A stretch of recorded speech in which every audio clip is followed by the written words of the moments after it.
On the news, federal government rules out ransom payment to kidnappers, considers U.S. offer to combat kidnapping. Military vows to rescue abducted Kaduna school children. And Abdulaziz Yaradua named Northern Senators Forum chairman after Ningi's resignation.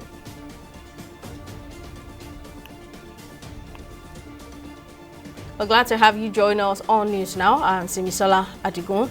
President Bola Tinubu has directed that no ransom should be paid to kidnappers, no matter the amount of pressure.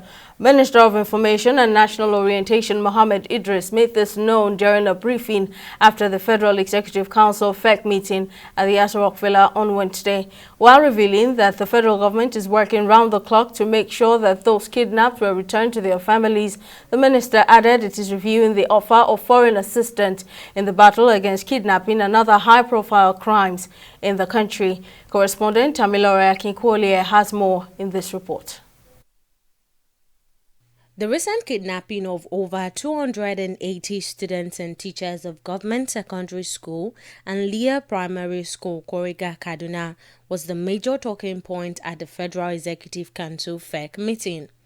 While the deliberations lasted, President Bola Tinubu gave a stern warning to the security personnel in the country to go after the kidnappers and rescue the abductees without payment of any dime.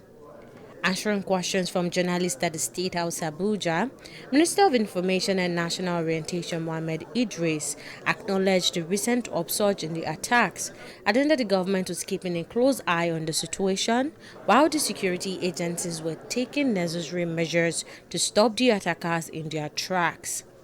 To ensure that our kids that have been abducted by these criminal gangs are brought back to their homes safely. And Mr. President has also reiterated his zero tolerance for the payment of ransom. That was also mentioned by Mr. President in Council today. So the security agencies are working around the clock. These children and people that have been abducted by criminal elements will be brought back to safety pretty soon. The security agencies are working hard in that direction. And Mr. President has also directed that no ransom will be paid by government to any of these criminal elements. I think it's important that that is being put out there.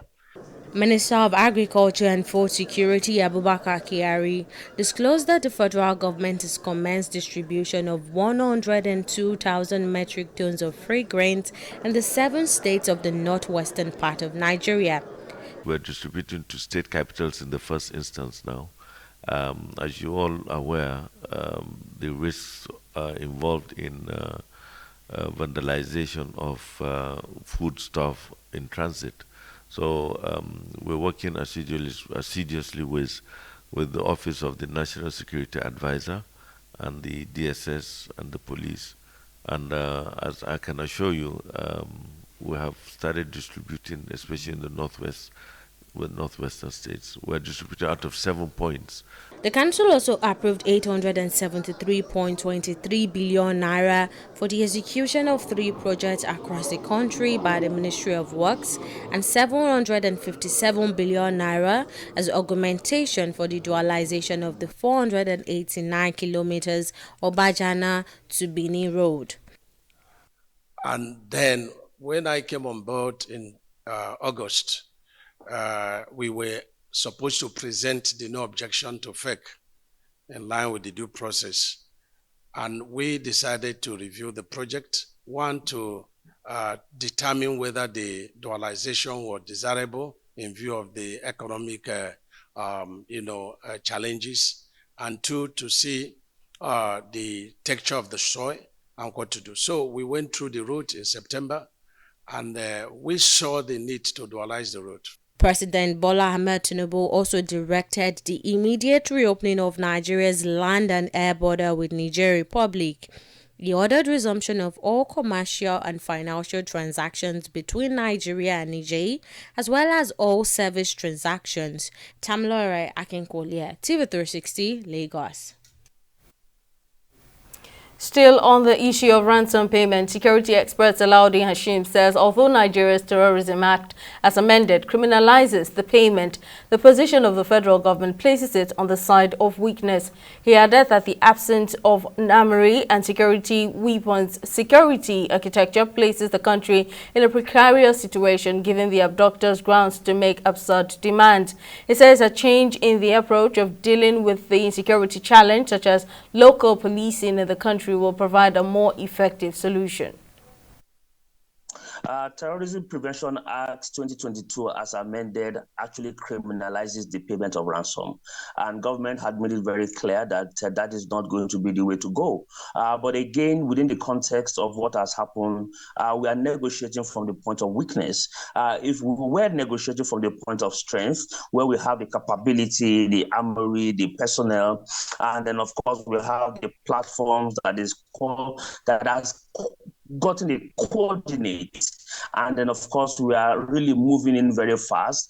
Then of course these people can negotiate and say, look, give us safe passage, we'll leave these guys for you, and then of course we can move on. But unfortunately we are negotiating point of weakness and leveraging on where these guys are. They make calls, they make demands. These guys have asked for some very terrible and incomprehensible demand. He loves asking for food items, and all of these things for me suggest very clearly that these guys already understand that the capacity of the state cannot in any way match with theirs, and they know too well that the state in itself is stretched, and because we are stretched, it becomes very difficult to be able to manage in terms of our mechanisms for response. And I think very clearly that there must be a hybrid approach in this particular one. The Baptist High School children are parents on their own.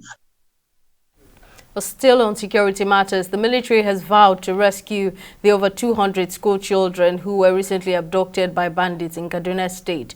While addressing a press conference in Abuja on the activities of the armed forces in the last 2 weeks, the Director of Defense Media Operations, Major General Edward Buba, says the military is committed to rescuing all kidnapped victims unhurt. The defense spokesman during the Thursday event, however, blamed the school owners for failing to report cases of abduction to security agencies on time. He also blamed the recent kidnapping on some internally displaced persons in Gaboru Ngala, Borno State, on their disobedience to instructions as they left the camp in search of firewood without informing camp officials. Meanwhile, Minister of the Federal Capital Territory, Ransom, has said that most incidents of kidnapping in the nation's capital were stage managed by people. Wike said this after a closed-door meeting on Wednesday with the Senate alongside the FCT Commissioner of Police, Benneth Igwe, on insecurity in the capital city. The meeting with the Senate was prompted by summons issued by the Senate 2 weeks prior requesting their briefing on security matters within the FCT following a recent kidnap incident at the Galadima area of the Abuja metropolis. According to the minister, the rate of kidnapping has reduced in the FCT following the arrest of two most wanted notorious kidnappers. Since 1 month and there's no kidnapping in FCT. No person can say there's a kidnapping. And we pray God for that, for the opportunity. It's because of what we have put on the ground. We have used a lot of intelligence. We have decided to dominate the forests because FCT is bounded by 4 states that are crime prone. So we know, and we know the terrains. Even though the terrains are very hard, but we have dominated the bushes. And we have used a lot of intelligence to pick most of the kidnappers. Most of the kidnappers have been picked, and you saw us recovering ransoms and showing it. So that's where the area is calm. Other crimes like one chance, I have said this several times, that there's no law in this country that has established any crime offense to be one chance. No law. One chance is just robbery. Since I took over, we treated them because they are robbers. We have to treat them like robbers. And they know that, I said it the first day I took over, that I pity them because they don't know what they're doing. So they don't know what they're doing is robbery. When you kidnap somebody in your vehicle and along the line you confiscate everything and put the person off the road, it's robbery.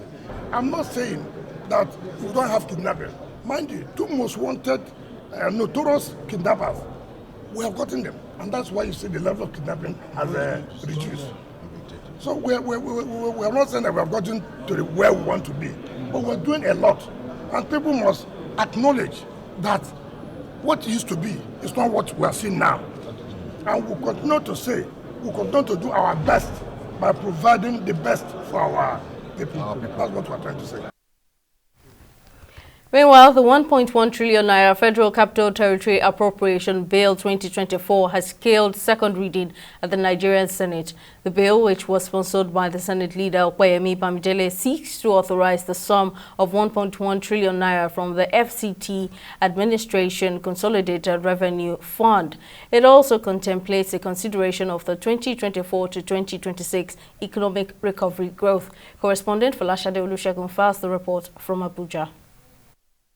A breakdown of the 1.1 trillion naira appropriation bill shows that 280 billion naira has been booked for overhead, 726 billion naira for capital projects, and 140 billion naira for what was termed personnel, bringing the total budget to 1.147 trillion naira. Leading the debate on the general principles of the bill, Senate leader acknowledged that the appropriation bill took into cognizance the FCT administration's revenue and expenditure forecast, which are in tandem with fiscal and developmental policies of the federal government. The total proposed FCT 2024 statutory appropriation is 1,147,610,283 naira only, out of which the sum of 140,915,003,856 naira only is for personnel costs, and the sum of 280,573,668 naira only is for overhead costs, while the balance of 726,338,232,759 naira only is for capital projects. During the debate, Deputy Senate President called for support to ensure swift passage of the bill.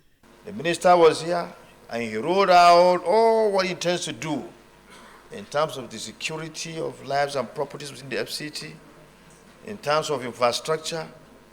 In fact, he rolled out issues to do with the innovations he wants to bring to bear in the FCT in order to change the trend of how things are done here. In his remarks, President of the Senate, Godswill Akpabio, assured that the bill, which has been presented earlier than usual, will be expeditiously considered and passed to encourage the Minister of the FCT to advance reforms in the nation's capital. Seeing this coming now is very highly commendable.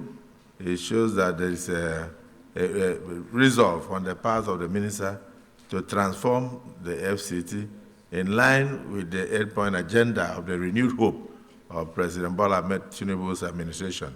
So this Senate has noted his efforts, and we commend his efforts, and we hope that other parastatals and other agencies of government whose budgets are yet to be considered will follow suit and not try to bring their budgets in September or October. The 1.1 trillion naira appropriation bill has been referred to the Committee on the FCT to report back on the next legislative session. Following the suspension and eventual resignation of Senator Abdul Ningi as chairman of the Northern Senators Forum, Senator representing Katsina Central in the National Assembly, Abdulaziz Musa Yaradua, has been named as the new chairman. The forum also named Senator Tahir Mangono, representing Borno North, as its spokesperson to replace Senator Sumaila Kawu, who was warned by the Senate to desist from sharing posts capable of causing unrest in the country. Ningi's resignation from the position follows his earlier suspension on Tuesday by the Nigerian Senate over allegations of budget padding to the tune of 3.7 trillion naira.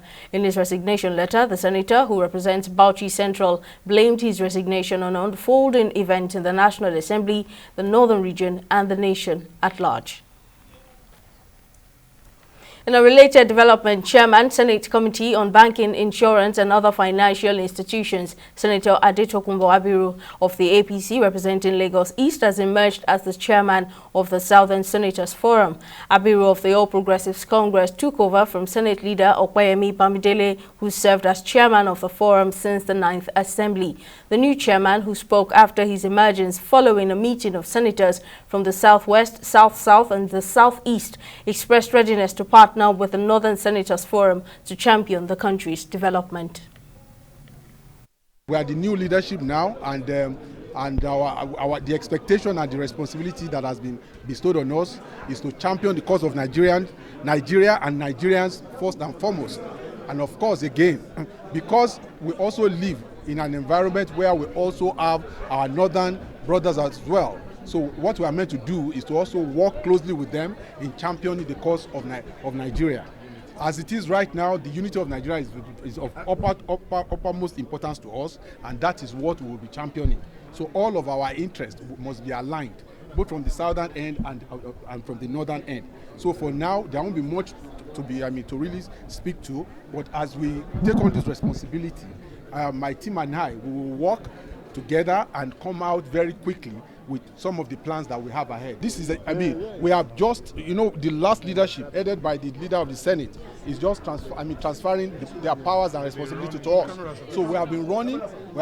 It's not as if we haven't existed. It has always existed. What we just have now is a change of leadership, because our former leader presently is the leader of the Senate. And of course, we now have a new leadership, and we also will follow in the line of direction that he had given us. So it's a continuity.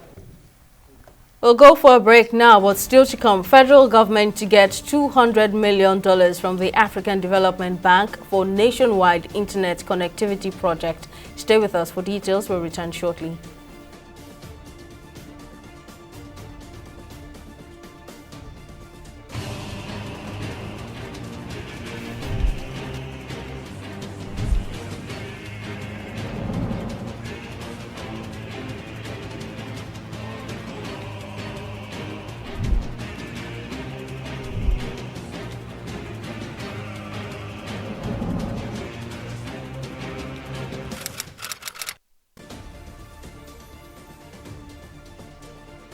Welcome back. Here's a quick recap of our major stories. President Bola Tinubu has directed that no ransom should be paid to kidnappers, no matter the amount of pressure. Minister of Information and National Orientation, Mohammed Idris, made this known during a briefing after the Federal Executive Council FEC meeting at the Aso Rock Villa on Wednesday, while revealing that the federal government is working round the clock to make sure that those kidnapped were returned to their families. The minister added it is reviewing the offer of foreign assistance in the battle against kidnapping and other high-profile crimes in the country. We also told you that following the suspension and eventual resignation of Senator Abdul Ningi as chairman of the Northern Senators Forum, Senator representing Katsina Central in the National Assembly, Abdulaziz Musa Yaradua, has been named as the new chairman. The forum also named Senator Tahir Monguno, representing Borno North, as its spokesperson to replace Senator Sumaila Kawu, who was warned to desist from sharing a post capable of causing unrest in the country. Ningi's resignation from the position follows his earlier suspension on Tuesday by the Nigerian Senate over allegations of budget padding to the tune of 3.7 trillion naira. Now, in case you missed any of our news bulletins or for more updates, you can catch us on Limex World TV and AVO TV, or log on to our website on www.tv360nigeria.com.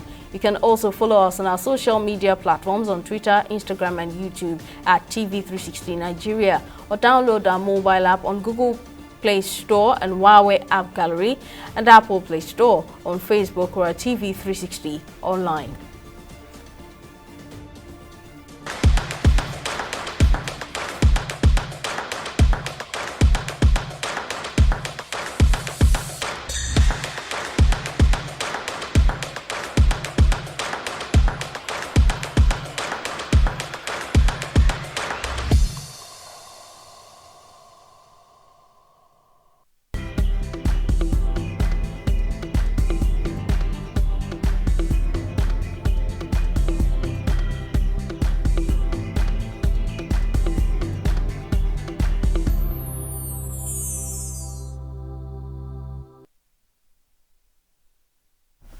Let's join Okwayemi Owosheni for more stories in business. What's the latest, Okwayemi?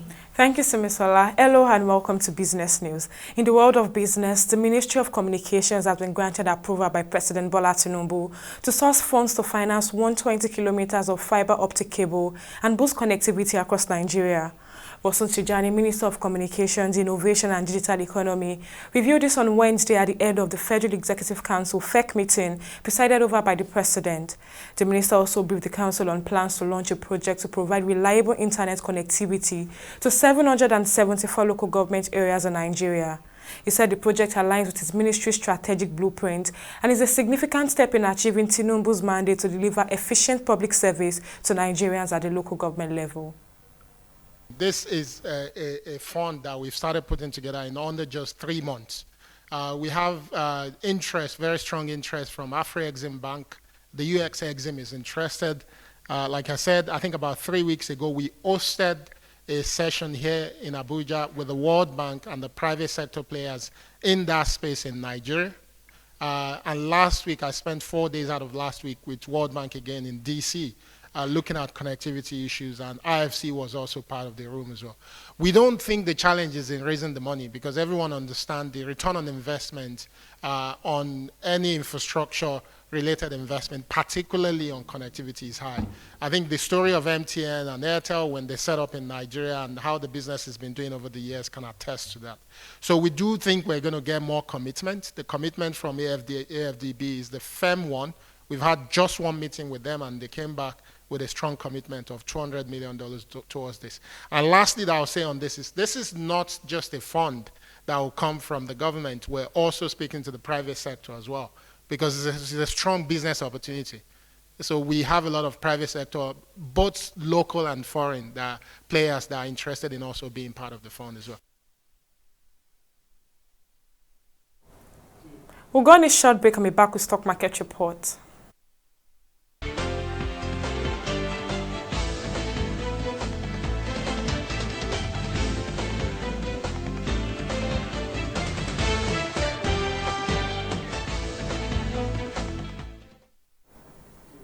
It's been a great week of trading on the Nigerian equities market, as the market has been winning all week. It continued its northward movement on the fourth week day of trading, increasing by 0.05%, with the market cap at 58.84 trillion naira, thanks to investors who bought shares of Unilever Nigeria PLC. The market breadth, however, ended on a negative note, as 19 stocks advanced and 22 stocks declined. Royal Exchange led the gainers with a 9.72 share price appreciation, closing at 0.79 kobo, followed closed by Unilever Nigeria, which closed at 16.0 kobo. Now, at the end of today's trading session on the Nigerian Stock Exchange, a total of 226 million volumes of shares were exchanged in 5,823 deals, corresponding to a market value of over 7 billion were traded. A switch to our select global stocks, well, reverses the case for our select global equities, that's the UK FTSE and US Dow Jones, as they maintained a southward movement today and ended in the bears at 0.41% and 0.16%. It's, however, good news for Japan's Nikkei as they recovered from previous day losses and ended in the bullish territory today at 0.29%. Well, that's it on both business and stock market reports. Back to you, Simi, for the rest of the news. Well, on the foreign scene, 3 Egyptian Coptic Orthodox monks have been stabbed to death in a monastery in South Africa. The police say the bodies of the monks had knife injuries and the surviving monk had talked of being attacked with metal bars. A 35-year-old man has been arrested in connection with the killings. Police say they are still waiting to establish a motive for the crime in Gauteng province. The suspect, whose name was not made public, was due to be arraigned in court on Thursday. Meanwhile, the Egyptian embassy in South Africa has called for calm and conveyed its condolences to the Coptic Orthodox Church and families of the deceased, while the embassy urged the South Africans and Egyptians to allow the law take its course. Up next is Entertainment Report on News Now.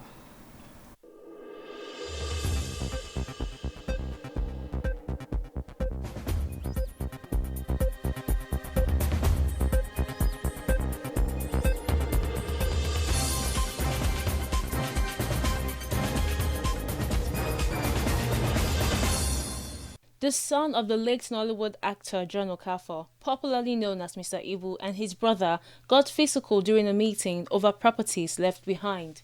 Recall that the veteran actor kicked the bucket a few days ago after battling illness for a couple of months. According to content creator Tosin, during a meeting today, the brother and first son of Mr. Ibu got into a fight which resulted in bruises and bleeding. Tosin further shared images of Mr. Ibu's son with multiple bruises on the back of his neck, his fingers, and his body. Although photos have been shared online, none of the family members have confirmed the altercation. Famous songstress Simi loses her cool following criticism from a music critic who complained about her repetitive style of music and the need to switch up her sound. In a recent development, she took to her X account to criticize fans who keep urging her to change her sound. Simi expressed her frustration on X, saying clearly that she had no intention of altering her sound and those who don't enjoy her music should seek out other artists. She refuted claims of her songs being repetitive, pointing out that her last 10 singles have all showcased different styles. Joy Ochejim, TV360, Lagos.